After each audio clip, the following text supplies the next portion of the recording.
We are team 16176 doing the robot inspection. Robot is presented at inspection with all mechanisms, including all components of each mechanism, configurations and decorations that will be used on the robot during the competition. Yes. Separately test the robot of all its unique starting, pre-match setup configurations. The robot fits with the sizing tool without exerting undue forces on the sizing tool sides and top.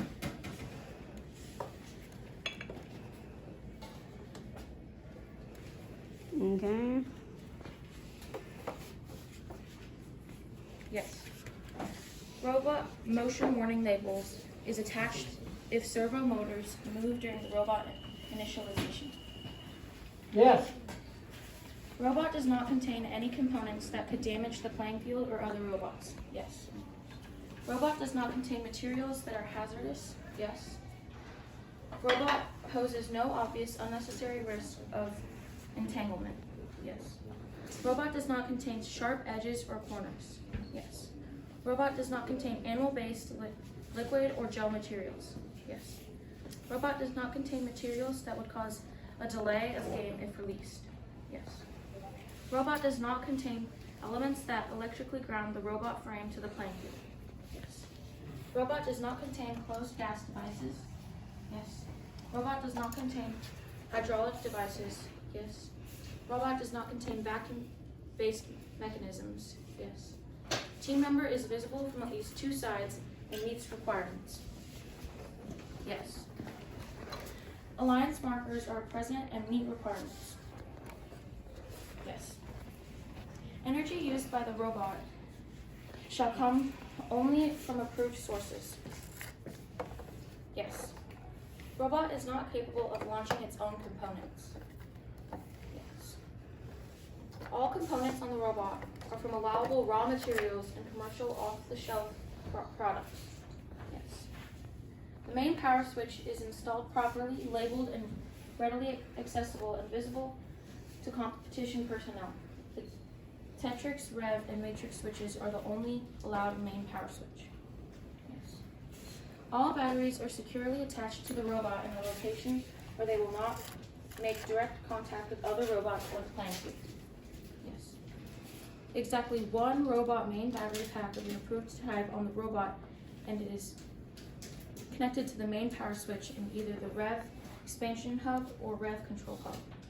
Yes. Where present fuses must not be replaced with fuses of higher rating than originally installed, or according to the manufacturer's specifications, replaceable fuses are single use only. Yes. Allowed electronic devices are powered by power ports on the Rev expansion hub or Rev control hub, except as noted in, do I just read this? Just say it's good. Yes.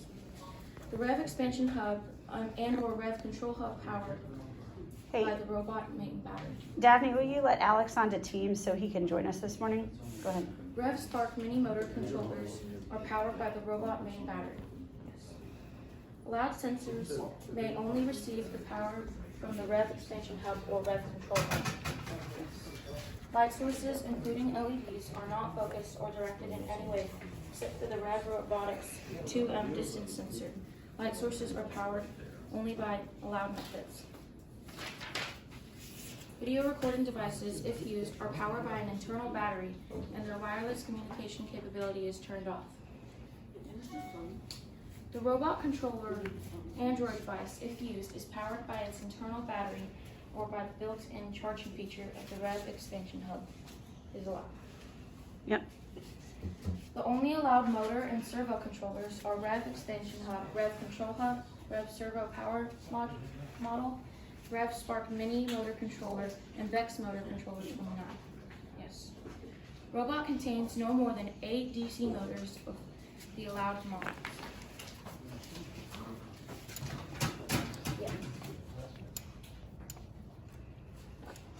Robot contains no more than 12 servos. They must be compatible with the attached Rev expansion hub, Rev control hub, Rev servo power model, or Vex motor controller 29, and not exceed the manufacturer specifications for the controller. Robot contains only allowed sensors and are connected only to the rev expansion hub or rev control hub. Yes. Power and motor control wires must be consistent color coding with different colors for positive red, white, brown, or black with a stripe, and negative common black or blue wires. Power motor control servo and sensor wires are the correct size. Yes. If electronics are grounded to the robot frame, the only approved method is the Rev Robotics resistive grounding strap. If needed, the Rev Robotics Anderson power pole to XT30 adapter may It's connect. good. Okay. Approval electrical and electronic devices may be modified to make them more useful. They may not be modified internally or in any way that affects their safety. Yes. Robot did not damage the playing field tile. Yes. Lift it up and show that that's not damaging anything. Thank you. Are you done? Yes. Did you pass? Yes. Thank you.